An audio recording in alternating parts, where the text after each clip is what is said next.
राज्यातल्या शेतकऱ्यांसाठी एक मोठी बातमी येते आहे। शेतकरी कर्जमाफीची दुसरी यादी जाहीर करण्यात आली आहे। दुसऱ्या यादीमध्ये 6,36,000 शेतकऱ्यांना लाभ मिळणार आहे। कर्जमाफी योजनेचा 5,180 कोटींचा दुसरा हप्ता शेतकऱ्यांच्या खात्यावरती जमा। आतापर्यंत 12,58,000 शेतकऱ्यांना लाभ।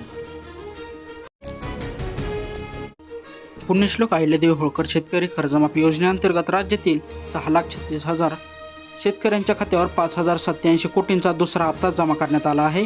आजपासून सर्व शेतकऱ्यांच्या खात्यात हप्ता जमा होणार आहे।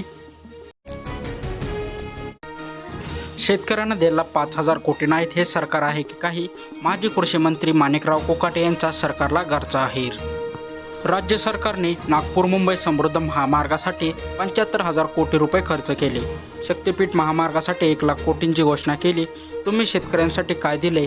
5,000 कोटी रुपये शेतकऱ्यांना देऊ शकत नाही, असे माणिकराव कोकाटे यांनी सरकारला म्हटले आहे। राज्यात दूध आणि दुग्धजन्य पदार्थांवर कारवाई।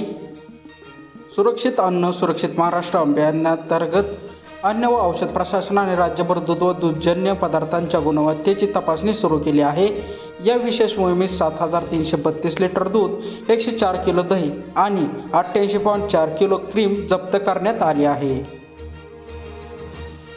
शरद पवार यांच्या उपस्थितीत डाळिंबाच्या यशस्वी शेतकऱ्यांसाठी टाळ्यांचा कडकडाट। अर्ध्या एकर ते 60 एकरापर्यंतचा प्रवास, द्राक्ष बागायतदारांच्या कार्यक्रमात सत्कार। आठवड्यात साखर स्वस्त होणार, तुटवडा नाही, सट्टेबाज खरेदीमुळे दरवाढ, इस्माचा दावा। ऑक्टोबरमध्ये मोठे उत्पादन अपेक्षित। देशात साखरेचा कोणताही तुटवडा नसून गेल्या काही दिवसात केंद्र सरकारने घेतलेल्या निर्णयामुळे किरकोळ बाजारातील साखरेचे दर पुढील आठवडाभर ते 10 दिवसात कमी होण्याची शक्यता आहे, असा ठाम दावा खासगी साखर कारखान्यांनी केला आहे। 58 लाख नोंदणीप्रमाणे प्रमाणपत्रे द्या, मनोज जरागे यांची शिष्टमंडळाकडे मागणी। अंतरवली सराटी येथे मराठा आरक्षण आंदोलनाचे नेते मनोज जरागे यांच्याशी मैत्री राधाकृष्ण विखे पाटील, उदय सामंत, शंभूराज देसाई, प्रसाद लाड यांनी सोमवारी विविध मागण्यांवर चर्चा केली आहे। शेतकऱ्यांना मोठा दिलासा, गहू निर्यात बंदीला पूर्णविराम। देशातील गव्हाचे विक्रमी उत्पादन आणि वाढलेला साठा लक्षात घेऊन केंद्र सरकारने गहू उत्पादकांच्या निर्यातीवरील दीर्घकाळाची बंदी वाणिज्य मंत्रालयाने पूर्णपणे हटवली आहे। दिल्ली गुरुग्राममध्ये पावसाचे थैमान, जनजीवन विस्कळीत। राजधानी दिल्ली व गुरुग्राममध्ये सोमवारी मुसळधार पावसाने जोरदार थैमान घातले। अनेक भागात मोठ्या प्रमाणात पाणी साचल्याने सामान्य जनजीवन पूर्णपणे विस्कळीत झाले आहे।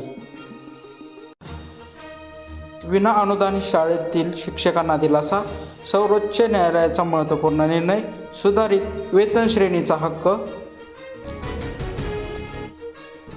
दुसऱ्या टप्प्यात विभागनीय लाभ, अमरावती विभाग 1,45,800 शेतकऱ्यांना 1,208 कोटी, तसेच नाशिक विभाग 84,813 शेतकऱ्यांना 756 कोटी, छत्रपती संभाजीनगर विभाग 3,02,273 शेतकऱ्यांना 2,284 कोटी, पुणे विभाग 49,224 शेतकऱ्यांना 417 कोटी, तसेच नागपूर विभाग 44,864 शेतकऱ्यांना 366 कोटी आणि कोकण विभाग 9,054 शेतकऱ्यांना 54 कोटी असा कर्जमाफीचा हप्ता भेटणार आहे।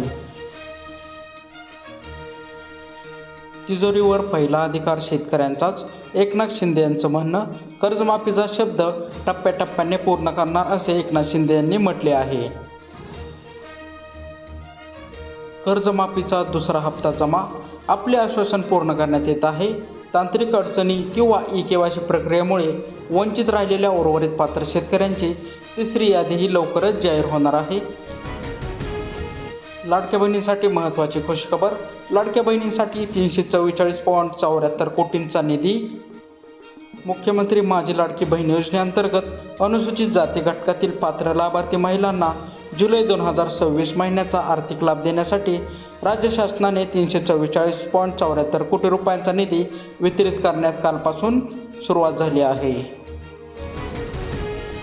कांदा दरवाढ रोखण्यासाठी नाशिकमधून कांदा एक्सप्रेस।